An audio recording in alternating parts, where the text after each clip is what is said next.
5 financial mistakes I believe we need to avoid in life. Good evening. My name is Genevieve Stafford Jack. If you are new to my channel, welcome. If you are returning, I trust that you're going to enjoy this live stream this evening. So, I've got 5 pointers that I'm going to go through with you and share with you from my experience why I believe that we should be avoiding these financial mistakes, because at the end of the day, mistakes, we learn from them. But if we can avoid them at all cost, it's always a good thing, right? So the first one, there is an order of importance to it. So I'm going to go from, in my perspective, for my circumstances, the least important to the most important. So the first one is upgrading cars. You may say, but isn't that obvious? Why? What is the thing about upgrading cars? Well, in my situation and in my circumstances, before I bought the car that I used to have, because I sold it because, with COVID, we were going nowhere slowly, and it just didn't make sense to have a car. So prior to moving to that car, I had my most loved car of all the cars that I'd had. And there was 14 months left to pay that particular car. But because my mind, wherever it was so focused on, let's upgrade my car and get a newer car. And I believe that when you are looking for a problem, and a problem that doesn't exist in the space that you're in, you will find one. My reasoning at the time was, well, Hope, who's now 6, she was coming of about 1 year old. And then my son at that time, wherever we go, he needs a bicycle. So how could the bicycle and the pram fit into the boot? But what my limited thinking at that time was, she's going to grow out of having a pram. Or could I have put one of those bicycle items at the back of the car? Instead of, wherever we went, we ended up going in 2 cars, based on the fact that we're always taking a bicycle and a pram with us. So that was my reasoning at the time. It didn't seem flawed, but in life, I realized upgrading my car, I shouldn't have done it. Point number 2. So we're talking about financial mistakes to avoid, right? Point number 2, again, may seem like, duh, Jen, we shouldn't be borrowing money. And yet this happens more often than not. It happens every 5 minutes in so many people's lives, that we find ourselves borrowing money from somebody so that we can just get to the next point in our lives.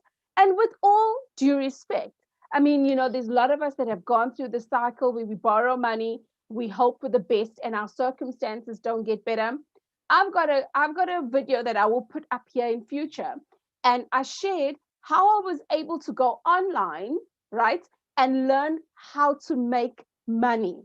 And I tested that notion, because on YouTube, you will find so many channels talking about how to make money online. And there's all sorts of stuff, right, that you can do. And I thought, well, what if I go into what my previous life was before I left to get into entrepreneurship? And what if I type testing jobs online? And I did my research. I read up, I consumed video after video, and eventually I decided to test the waters.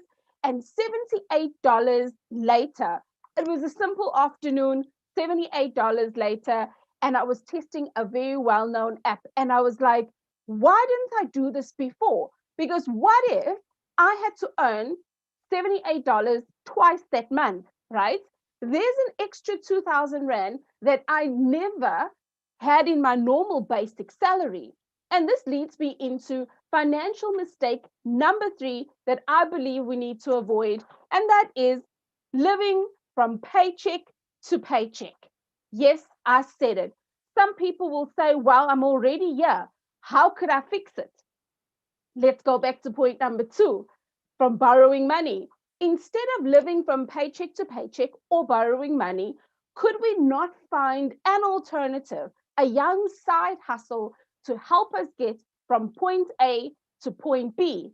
And like I shared, I simply went online and I typed in online testing jobs. Could you maybe go on YouTube and say online admin jobs or online administrator jobs or online whatever it is that you do to see how you could make just that little extra? Because I'm thinking, what would 2000 Rand do in your life?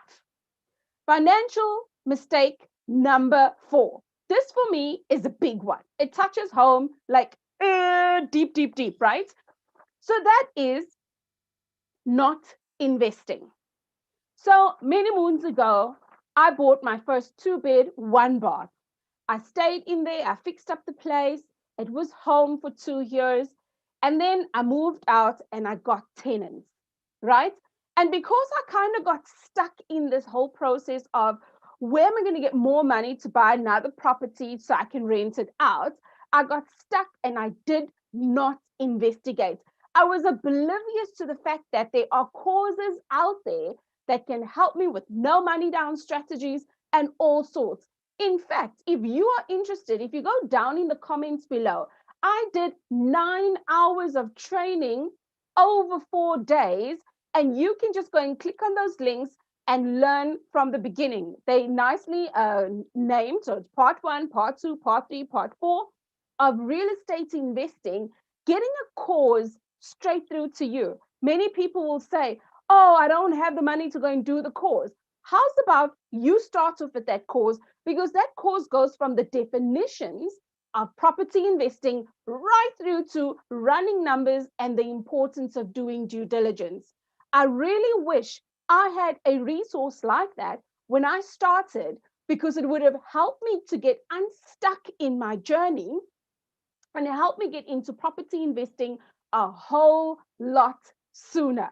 But they say, regrets always come later. Some days I do regret, but other days I think, well, it was an awesome lesson. And if somebody like yourself can actually get ahead of the game, learning from the mistakes that I've made, then my day is simply made. And this one for me, the last one, the 5th financial mistake, is a really important one. And I call it money blueprints. Why would I call it money blueprints? Because we grow up, we start hearing, going do good at school so that you can get a good job. You get that matric certificate. There, I just gave my age away, right? Because there's grades these days. You do this matric certificate, and then you find yourself in hot soup because you just think, well, this matric certificate, if I've got it, doesn't mean anything. But people make such a fuss about it when you don't have it. So you get a job because you've got this matric certificate. They teach you nothing at school about money, nothing, like bugger all. Even I took something called business economics. I don't know what it's called these days, right? It's called business economics. Ask me, what did business economics teach me about money? Absolutely bugger all. Nothing, zilch, nada, zero. And that for me, I found so ironic. Why would they call it business economics if they're not going to teach me about having a good money blueprint? Instead, I watched my parents, and fortunately, I was able to take a couple of good nuggets, create a budget, and stick to my budget. And I became that good moral citizen for most of my adult life up until my late 30s when we lost 5 million. And all this time, I was able to, pay my creditors on time. I got to a point where the only creditors I actually had was my bond, my car, and then we start paying these insurance and all sorts of stuff.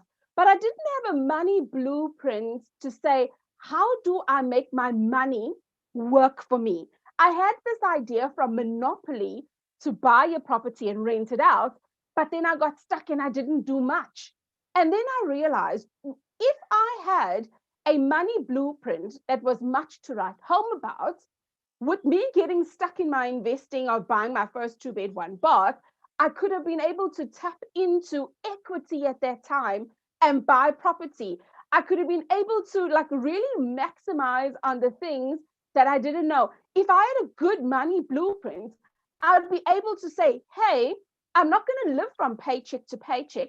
I'm going to create a side hustle for a skill that I already have earn extra money, accumulate it, and then do something significant about it. And then I wondered, what if I had a successful money blueprint, right? When I got into trouble, could have actually gone to my husband and said, babe, look, this is the trouble that I've gotten into with the usual allocation of money. Is it okay if you help me out here and there? Because I think the sad part is when you're in a partnership, your love relationship, your life partnership, and you can't even ask, hey, help me out. He thinks, yeah, I am handling my side of the deal because we both agreed this is what we're going to be doing. Yeah, back at the ranch, I'm bleeding and I don't even know how to ask for help. What does it all boil down to? Is having this false belief, having this money blueprint that actually sucks and does not help us go from strength to strength. I would love to hear from you down in the comments below. What sort of financial mistakes that you made that you wish you didn't make until this given point? I know I can go on and on and on, but obviously I'm not going to do this. All I'm just going to say is the 5 financial mistakes to avoid in life, I believe, were the ones that I've made, because the ultimate one in terms of the money blueprints, if I had a good money blueprint or a money blueprint on how to maximize my money, all of these other 4 would be able to fall away. And that's why I said in the beginning of this video, if I knew better, and if I really just got to a point where I had a money blueprint where my money was able to make money, all of those 4 things would not have existed in my space. But then again, would I be making this video? Maybe I'd be able to make a video on how your money is making money. But hey, wait, I can't do that now, right? Why? Because I've got a better money blueprint than I had when I was growing up. And the people that I mimic right now are the people that where they are, I long to be, but I'm asking them in today's world, when you still owed, or when you had this, or when you had that, what did you do to move from where you were to where you are? I'm not asking them today, if they're driving a Lamborghini, how do I buy a Lamborghini? Because my mind is not in that space. My being is not in that space yet. Yes, I long for certain things, but at the end of the day, I always believe our financial mistakes that we can avoid in this lifetime, we should be able to harness those lessons so that we can get to the point that's going to make us a success.